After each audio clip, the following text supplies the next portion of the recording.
Look at these graphics. With a Pimax Crystal MicroOLED, we're getting 50 odd frames per second here, and that's what's recording. And in this video today, I'm going to give you proof, if proof was needed, that you really don't need a 5090, a high-end £5,000–6,000 computer, even if you've got a high-resolution headset. So this first test is with a powered by MSI Ultimate computer with an AMD Ryzen 7 7800X3D processor with an RTX 5070 Ti triple overclock edition with 32 gigs of Corsair DDR5 RAM running at 6000 megahertz. This very computer is available right now to win. That's right, folks, I've got a giveaway, and one lucky person will have this under their Christmas tree. In fact, even before then, because I'm going to be shipping this out to whoever wins this next week. So if you're interested in that giveaway, please do check out the video in the description below, which will give you all the details on how to enter. So this particular bit of footage is a variety of different experiences that I've been using with this 5070 Ti, and this is with various resolution settings. At the moment I'm running DLSS 4 over London City in a BizJet whilst recording, and the frame rate is actually really surprised me. I couldn't believe it. Now we're going to head to the Alps in the L39, and this is a stunning test with the MicroOLED. It's made me realise that you actually don't need a 5090 to run this beast of a headset, and the resolutions here we're running are absolutely crazy. Now in terms of the resolution, I'm not running native here, so that's something that's important to note. I try that a bit later in the video using TAA mode over London, so that'll be interesting, and that really is taxing this system to the absolute limit.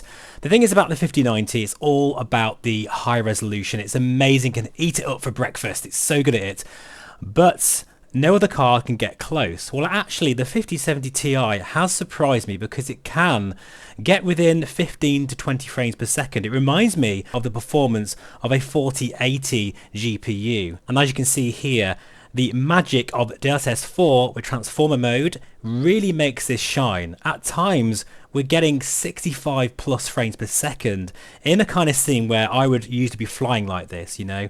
I'm not much of an airliner guy, folks. I'm happy to test. If you want me to, let me know in the comments below.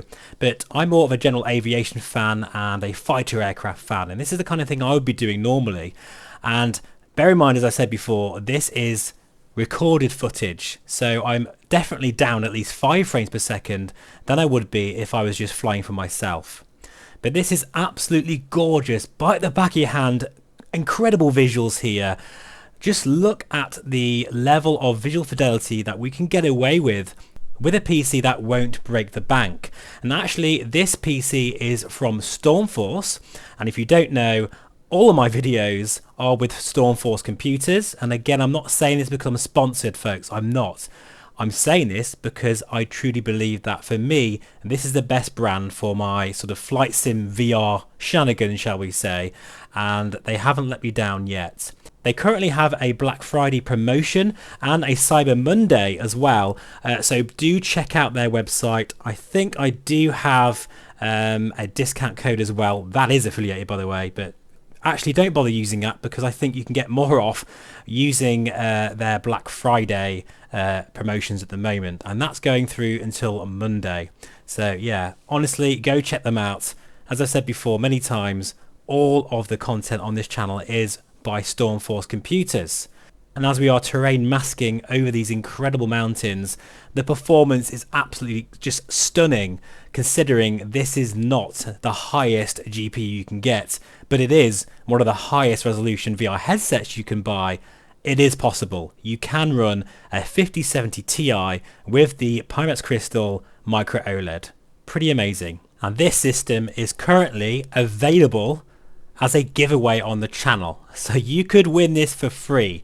And if you check the link, because I do have a link, I think it's worth well over £2,000, and it is a very powerful computer considering, you know, it's actually not the top of the top end, you know, it's not a 5090, but yet it is pumping out over 60 frames per second with a really high resolution headset. Pretty amazing. But now let's go a bit lower in specs. Let's now try a 4070 Ti Super, as you can see here, a very nice system, again by Stormforce, with the Pimax Crystal lights. Now I don't have the performance figures for this because I did this a while ago, but just check out how smooth this footage is and how incredible it looks.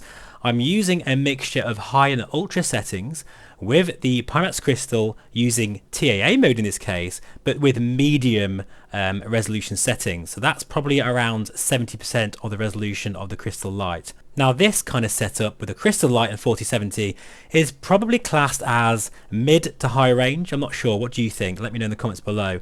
But in any case, it really is a stellar experience and you can really enjoy fantastic performance, especially with Sim Update 4 with fixed foveated rendering. Even with a crystal light, it looks fantastic, folks. Don't discount this headset.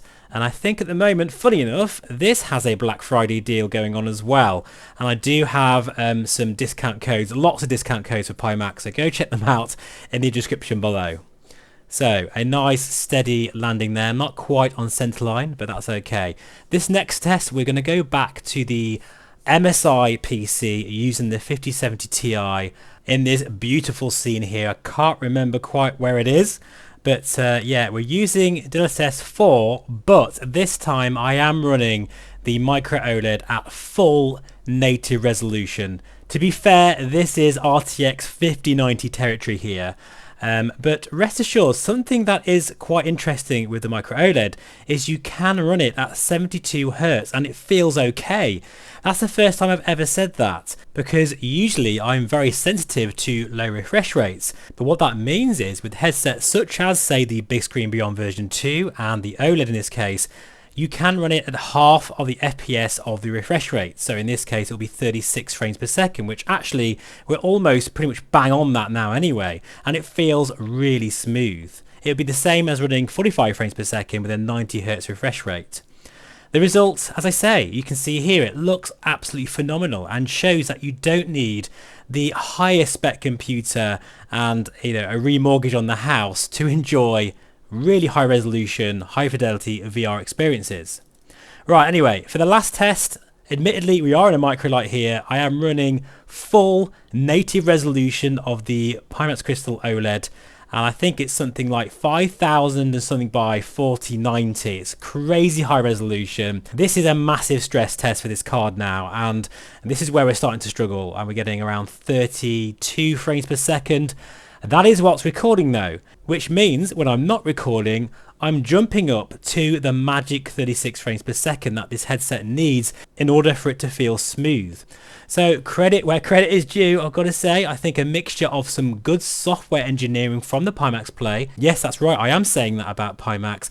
Their software side is improving all the time, and Pimax XR is very, very good on performance these days. And even in a taxing scenario like this, using TAA mode and without eye tracking as well. That's something else I've just remembered, because this pre-production model of the Crystal Super OLED is only using fixed foveated rendering. So I reckon we'd get even more of a boost in performance if I was using the final version. So together with this beastly computer that you can get for over just £2,000, or maybe even for free if you win the giveaway, good luck by the way, it really does show that you don't need a crazy high PC. So just quickly, I'm changing to DLSS 4 just to show the performance has improved quite a lot here, up to about 12 frames per second or more even. And with DLSS 4, that's one great thing about transformer mode, is in a situation like this, it actually looks as sharp, if not sharper, especially with steam gauges. Now, if a Sobo could just give a mask for the glass cockpits to be rendered in TAA with the rest of the scene in DLSS, then we would be laughing, folks, especially with dynamic foveated rendering as well. All the tools would make this performance even better than we're seeing right now. Anyway, folks, that will do for this test using a powered by MSI Ultimate computer running an MSI RTX 5070 triple overclock edition.